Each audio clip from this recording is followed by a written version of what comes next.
Este es el cuarto vídeo del curso de objetos conectados. Bienvenidos. Hola, ¿qué tal? Bienvenidos a este cuarto curso de objetos conectados. Espero que nos sigáis semana a semana, vídeo a vídeo, con todo lo que os estamos trayendo con este curso de objetos conectados con Arduino. Como ya sabéis, este curso se iba a celebrar en Maker Faire Bilbao, pero por las circunstancias de la pandemia, al final lo hemos movido al formato online con un grupo muy activo en Bilbao, con el que tenemos sesiones online, pero todos los contenidos se liberan en abierto, gracias, como os digo, al apoyo de Maker Faire Bilbao. Así que gracias mil y vamos a seguir hoy con la siguiente lección, la siguiente sesión en la que vamos a trabajar con sensores. Con sensores, pero ya no los sensores que vienen en la placa, que ya esos ya los tenemos, ya lo sabemos, tenemos un acelerómetro en la placa, sino que vamos a empezar a trabajar con otro tipo de sensores, sensores externos y ver cómo vamos a cablearlo. Si queréis ver lo que vamos a ver en concreto, os lo digo ya mismo. ¿Qué cosas vamos a aprender hoy? Básicamente vamos a aprender cómo funciona una protoboard, una placa de prototipado, que es la forma más sencilla de poder conectar cada uno de los elementos a nuestro Arduino sin tener que andar haciendo apaños, ¿vale? Así que va a ser lo que mejor nos funcione. Vamos a entender cómo funciona. Vamos a ver también cómo podemos encontrar información sobre un sensor externo, porque a veces queréis conectar un sensor que, bueno, pues es la primera vez que os encontráis. ¿Cómo podemos encontrar esa información? Vamos a ver también cómo cablear un sensor externo una vez que hemos encontrado la información que necesitamos, y también vamos a empezar a introducir las estructuras de control, porque ya sabéis que en Arduino hemos dicho que por defecto tenemos un bloque setup que se ejecuta una vez al principio y luego tenemos un bucle loop después que va ejecutándose una y otra vez, una y otra vez. Pero ¿qué pasa si realmente queremos cambiar esto? Y lo que queremos hacer es que el Arduino tome decisiones en función de los datos. Un ejemplo muy fácil. Imaginar que tenemos un sistema de riego automático. Pues yo, si estoy monitorizando la humedad de la tierra y estoy viendo cuál es la humedad, si la tierra está mojada, lo suyo es que no riegue. ¿Cómo podemos hacer eso en Arduino? Utilizando estructuras de control. Os lo cuento ya mismo. Pero antes vamos a empezar por lo primero. ¿Cómo funciona una protoboard? Para ver cómo funciona una protoboard vamos a usar un programa de código abierto bastante sencillo que se llama Fritzing, que lamentablemente no está todo lo actualizado que quisiéramos, pero tenemos la ventaja de poder ver de una forma muy visual cómo funcionan los distintos elementos. Esto que tenemos aquí en la pantalla es una placa de prototipado. Es una placa que vais a poder encontrar en el kit que estamos utilizando en este curso, pero también en cualquier tienda electrónica local donde queráis mirar. La placa tiene una configuración bastante particular. Veis que tenemos unas rayas azules y negras, azules y rojas, que me diga, en los laterales, y que tenemos en el medio como una zona gris. Esa zona gris es una separación, es una zona que, digamos, divide la placa en dos partes. Veréis que tenemos un montón de puntitos y diréis, ¿cómo están conectados los puntos? Bueno, pues hay dos zonas principales en la placa, los laterales y el centro. En los laterales, si pulsamos aquí en el FreeSync, esto se ve muy bien, si pulsamos sobre cada uno de estos conectores, se nos va a encender todos los conectores que tengamos conectados concretamente con ese pin eléctricamente. Así que si pulso aquí, vais a ver que esta raya azul es una raya continua. Todos estos bloques que vemos aquí están conectados. Si vemos esta raya roja, vamos a ver también que estamos conectados. ¿Y qué pasa con estos? ¿Qué pasará cuando pulse aquí sobre este pin? ¿Se va a encender toda esta línea? Bueno, pues vamos a ver que en el centro no funciona exactamente igual. Y vamos a ver que al pulsar, ¿lo veis? En la zona central hasta el centro están conectados todos esos pines, y aquí en esta otra zona del otro lado también están conectados todos estos pines. Es decir, voy a tener dos líneas de distribución en esta zona, y luego voy a tener una zona que se conecta de forma más pequeña, digamos con estos 5 pines. Cosas básicas a saber de un circuito electrónico, pues vamos ya a ponernos con ello. Sabemos que Arduino, ya lo hemos visto en el esquemático, trae una serie de pines digitales y analógicos. Lo hemos visto ya cómo pues recibimos corriente a través de aquí, a través del USB. Y luego hemos dicho que teníamos unos pines que ponen GND, lo veis aquí estos pines, y unos pines rojos, que son estos de aquí, de 3,3 y 5 voltios. ¿Vale? Esto es como lo que tenemos a nivel de alimentación. Una de las bases de todos los circuitos es tener un polo positivo y un polo negativo. Y normalmente se representa a través de un esquemático en el que tengo el circuito cerrado y tengo la corriente, ¿no?, que va a fluir. En Arduino nos ocurre igual. En Arduino, siempre que tengamos un circuito, vamos a tener en cuenta que tenemos que tener el positivo y el negativo. Si, por ejemplo, conectamos el positivo pero dejamos el negativo sin conectar, Arduino o el circuito eléctrico va a empezar a hacer cosas raras. Os voy a enseñar ya el circuito que vamos a ver y analizar hoy. Bueno, para entender bien cómo funciona el sensor y cómo podemos cablearlo, vamos a tomar uno de los esquemas de referencia que encontramos en la web de Fritzing, que es DHT11 Nano, y este es el que tenemos aquí en pantalla, ¿vale? Vamos a ir viendo todos los elementos y todos los componentes. El sensor lo tenemos de color azul a la izquierda y el Arduino Nano a la derecha. Si os fijáis, el Arduino Nano no es exactamente el Arduino que estamos utilizando, porque este Arduino Nano es el Arduino Nano normal. Si hacemos un poquito de zoom, vamos a ver que esta es la versión del Nano, versión 3.0, y que tenemos aquí el conector a la derecha. Por compararlo, este sería nuestro Arduino Nano 33 IoT, que como veis tiene diferencias, pero si nos fijamos en todos los conectores que encontramos alrededor, vamos a ver que son exactamente los mismos. A eso se refería antes cuando nos hemos encontrado y nos explicaban sobre el factor de forma. Así que si miramos los pines van a ser los mismos. Vamos a verlo así un poquito más grande. Vamos a ver que las conexiones son exactamente iguales. Así que vamos a ver cómo se puede cablear aquí. Hemos dicho que todo circuito electrónico tiene fundamentalmente un positivo y un negativo.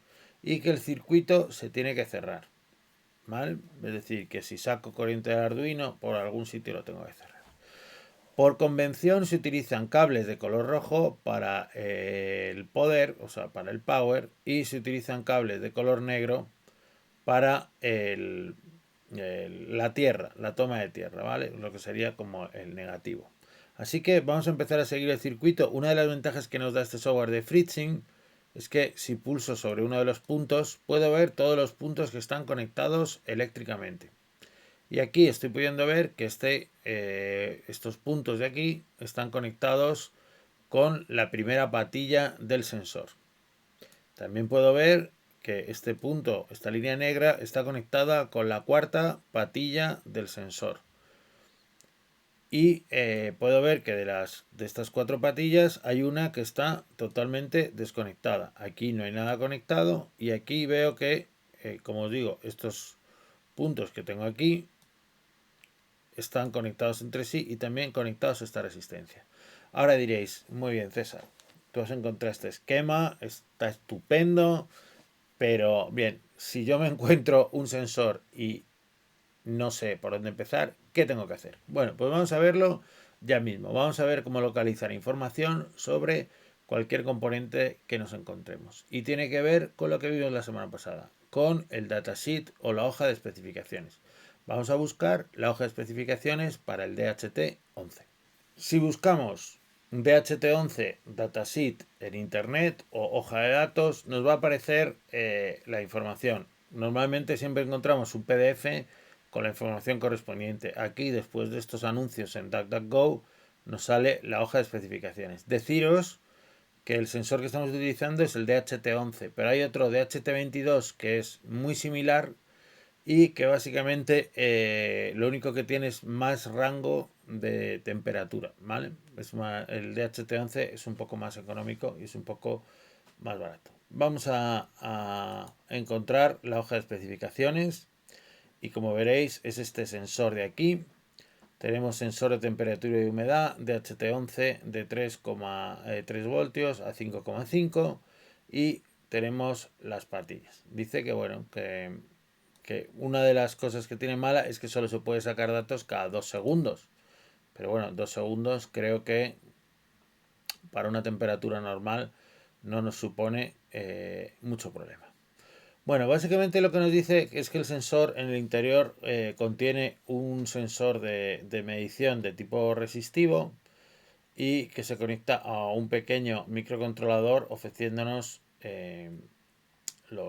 ofreciendo como una forma fácil de capturar los datos. Aquí vamos a encontrar un montón de información de los rangos, de la fuente de alimentación, de los mínimos, de los máximos, del tiempo de espera, etcétera. Y aquí nos encontramos cuál sería como el esquema de conexión.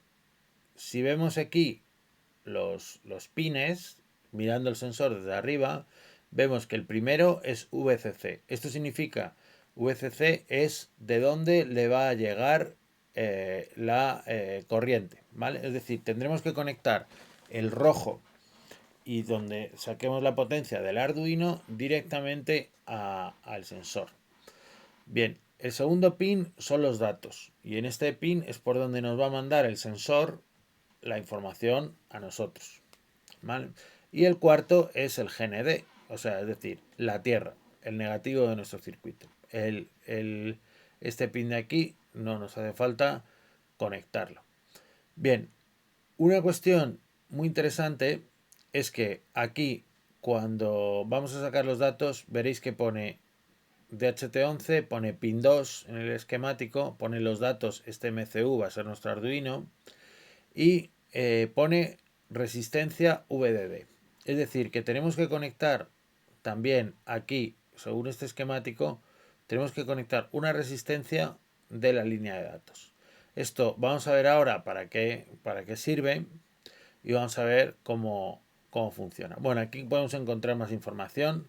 Veo que está escrito a mano, lo cual me hace un montón de gracia, pero al mismo tiempo, bueno, si nos es suficiente, listo. Toda esta información, como os digo, viene en la librería. Es decir, vamos a encontrar una librería para el DHT11 que nos facilite la vida y no nos haga ver exactamente cuáles son las señales, cómo llegan los datos, etcétera, ¿vale? Nos va a ser más fácil utilizar una librería para Arduino. Y vamos a buscarla ya mismo. ¿Dónde? Donde siempre.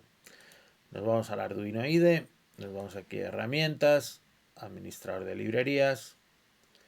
Y en el administrador de librerías podemos buscar por DHT11 o DHT22.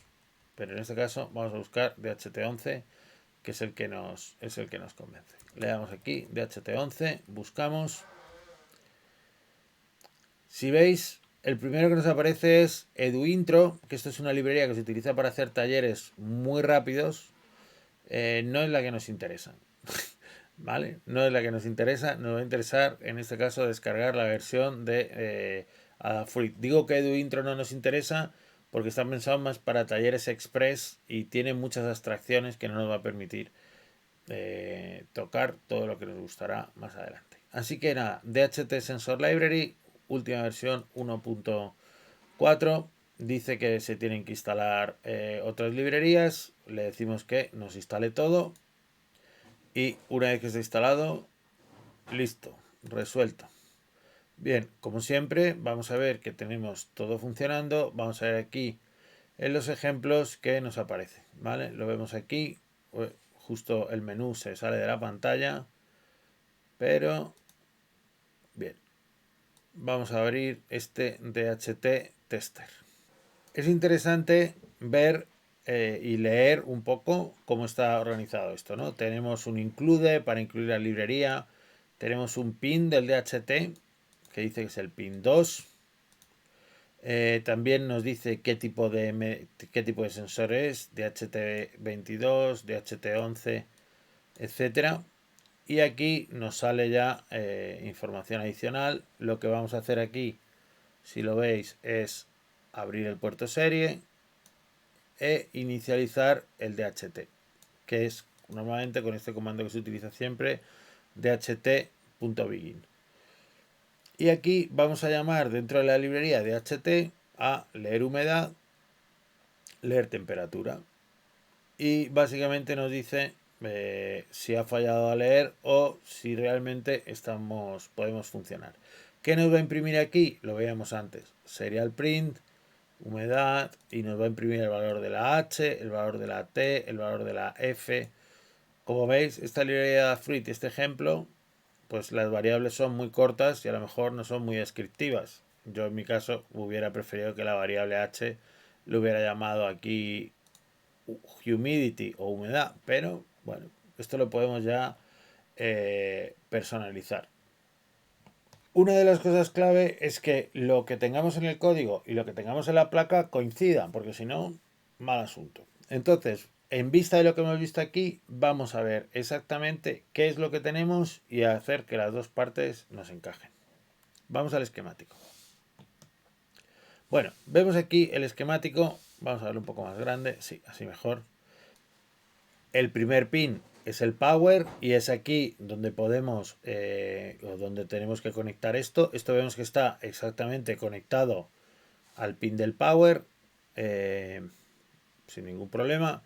Vemos también que este cuarto pin está conectado a través de esta hilera y siguiendo el camino lateral con el GND.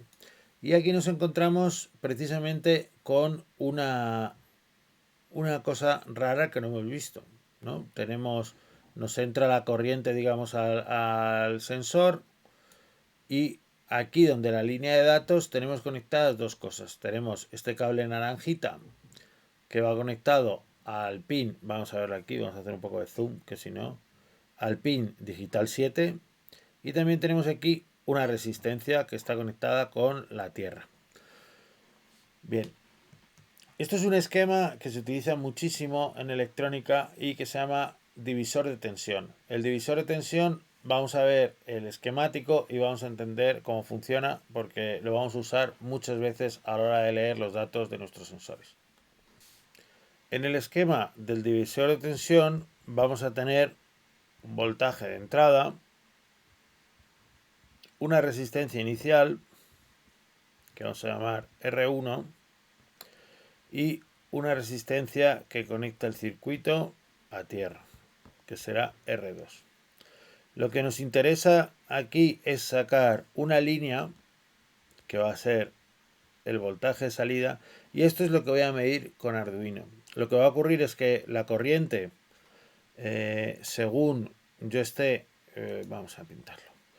Lo que va a ocurrir es que la corriente, según esté llegando por este camino, va a encontrar una mayor resistencia en su salida a tierra y vamos a poderlo leer por aquí, ¿vale? Como os digo, se utiliza mucho este esquema y es bastante habitual. Dicho esto y volviendo a nuestro esquemático, ¿qué tendríamos que hacer para que funcione nuestro código? Pues básicamente cambiar el pin y como hemos dicho, aquí lo vamos a ver, en vez del pin 2 vamos a utilizar el pin 7. Pero antes de nada vamos a montar este esquema en nuestra placa. Pues ya tenemos nuestra placa y nos vamos a poner a montar. Mi recomendación, si tenéis cables de este estilo, es que utilicéis los cables de colores más oscuros como el negro y cables de colores claros o idealmente si tenéis cables de color rojo para hacer las conexiones de potencia. Y nos vamos a buscar los cables que correspondan y vamos a empezar a montar el circuito. Aquí tenemos nuestro circuito montado. Importante siempre cuando vayáis a configurar un circuito de cualquier tipo que desconectéis vuestro Arduino para que no tenga corriente, ¿vale? Así evitaréis cualquier posible daño. Siempre antes lo desconectamos. Y muy importante también siempre saber si lo que estamos viendo en el circuito es exactamente lo mismo que teníamos en nuestra placa, ¿vale? Aquí podemos ver en nuestro esquema, vamos a quitar un poco de zoom para que se vea mejor, que por ejemplo en la placa que utilizaban ellos comparado con la placa que estamos utilizando nosotros, las líneas de rojo y azul, que lo veis aquí, van alternas, o sea, están al revés. Entonces lo importante es seguir eléctricamente y decir, bueno, saco de aquí la corriente, la traigo a esta raya roja, va por este cable rojo y entra en el pin 1, ¿vale? Entonces ir siguiendo el camino directamente del positivo al negativo. Siempre empecé por el positivo, pin tal a esta raya roja, de esta raya roja a estos 5 pines, de estos 5 pines llega el sensor, sale por aquí, ¿vale? Pensar cómo está circulando la energía y la electricidad, digamos, en el circuito que tenemos en la mano. Y ahora nos vamos ya al Arduino IDE. Bueno, estábamos en el Arduino IDE y teníamos que definir las conexiones. Hemos visto que el pin en el que lo hemos conectado era el pin número 7. Y también hemos visto que el sensor que estamos utilizando es el DHT11. Así que nos va a tocar aquí entrar y comentar esta línea y descomentar esta. ¿Vale? Tenemos ya directamente nuestra placa aquí. Podemos activarlo y aquí nos viene un poco el resumen. ¿Vale? Bueno, vamos a ver si con esto podemos, como siempre, Arduino Nano IoT, puerto número COM9, pulsamos y le damos a subir. Vamos a ver si quiere compilar nuestro programa. Ahí hemos hecho Verify Successful. Vamos a mirar exactamente, como os digo, esto nos estaba sacando DHT test por el serie y luego nos iba a imprimir los valores. Vamos a ver en el monitor serie. Nos dice, no he podido leer del monitor serie. Mal asunto. Vamos a ver por qué. Así, de intuición, a simple vista, creo que lo que puede estar fallando es el pin, porque no sé ahora mismo si he mirado bien el pin. Así que vamos a usar un truquillo. Si nos fijamos en el esquemático, vamos a ver que en el Arduino Nano, si miramos aquí la placa, que aquí tenemos un GND, que tenemos una tierra, y al lado tenemos el pin 2. Así que vamos a cambiar nuestro esquemático y nos vamos a traer aquí hasta el pin 2. Vamos a borrar este trozo. Eliminar cable. No, eliminar cable desde el doblez. Vamos a traernos, a ver si quiere, tráetelo para acá. Nos lo vamos a traer al pin 2. Vale, ahí lo tenemos. Lo vemos aquí, que lo tenemos en el pin 2 y aquí tenemos el GND. Hemos cambiado ya en el código para que sea el pin 2 y nos vamos a ir un momento a ver la placa. Una cosa interesante, si nos fijamos en la placa, ahora mismo lo tenemos en el pin 7 y lo vamos a traer al pin 2. Desconectamos como siempre, nos traemos aquí y si os fijáis los pines del GND vienen marcados en blanco en la placa. Así que sé que el pin de al lado del que está marcado en blanco es el GND, es el pin número 2, que es el que estoy utilizando. Dicho esto, vuelvo a conectar la placa. Nos volvemos al Arduino IDE. Y aquí en el Arduino IDE comprobamos que el pin era el pin número 2. Vamos a guardar y vamos a cargar.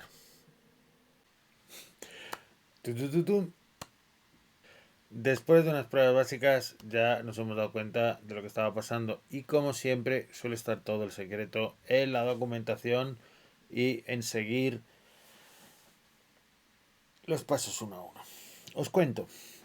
Básicamente, para que lo veáis, aquí en el esquema ya nos advierte, simplemente aquí en los comentarios, y nos dice, ojo, si usted está conectando con una placa de lógica de 3,3, como es el Arduino Due o el Arduino Nano, conecta el pin 1 a 3,3 voltios en lugar de a la toma de 5 voltios. Y si nos fijamos aquí en nuestro esquemático que estábamos viendo de antes, Vamos a verlo. ¿Dónde tenemos conectado aquí en este esquemático? Vamos a verlo un poco más grande, que si no, no se va a ver. ¿Dónde tenemos conectado aquí esto? Si os fijáis, al 5 voltios. ¿Qué ocurre si lo tengo al 5 voltios? Que por defecto en esta placa no me va a dar corriente. Así que nada, ¿qué hay que hacer? Pues simplemente cogemos este cable de aquí, vamos a eliminar este último tramo y lo que nos vamos a hacer es este último tramo también lo vamos a acercar para acá y lo vamos a conectar a la toma que tenemos aquí al lado de 3,3, ¿vale?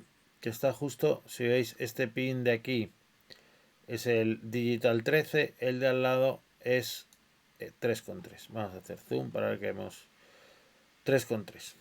Bien, si hacemos así la configuración, vamos a revisar un momento la placa. Como os digo, teníamos el cable conectado aquí al 5 voltios, no nos está dando los 5 voltios. ¿Qué ocurre si no nos da los 5 voltios? Pues que este sensor no se enciende porque no le llega power. Una vez que lo movemos al de 3,3, salta del 3,3 al carril y si nos volvemos al Arduino IDE, vamos a ver que al cargar el código, cargamos el código, pulsamos sobre el monitor serie una vez que acaba de cargar y ¡chachán! Ahí tenemos los datos. Aquí tenemos los datos, la humedad, la temperatura en grados Celsius y en grados Fahrenheit y el índice de temperatura. Así que hacen como unos 24 grados. No es mala temperatura. Bueno, pues hemos conseguido ya por fin ponernos a funcionar y a trabajar con este sensor. Nos ha dado un poco la lata esta cuestión, como siempre ando cambiando de placas. Las nuevas placas funcionan a 3,3 y no a 5 y si nos encontramos ahí, como veíamos antes, pues esquemáticos de referencia, a lo mejor hay que cuadrarlos y ajustarlos a nuestro caso. Lo más interesante, hemos conseguido resolverlo y sacar la temperatura y humedad, pero nos falta, hemos visto ya cómo cablear, nos falta un tema clave que son las estructuras de control. Estructuras de control if else. Vamos a ver, como siempre, que hago yo siempre en todos los casos que quiero contaros algo nuevo, enseñaros un ejemplo. Bien, si nos vamos a Arduino Reference, hemos visto ya una parte de funciones. Hemos visto muy poquitas funciones todavía, pero conocemos Digital Write, que lo hemos visto por aquí. Hemos usado PinMode.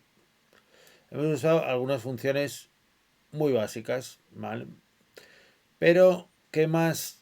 Hemos usado Delay también, que la estoy viendo por aquí.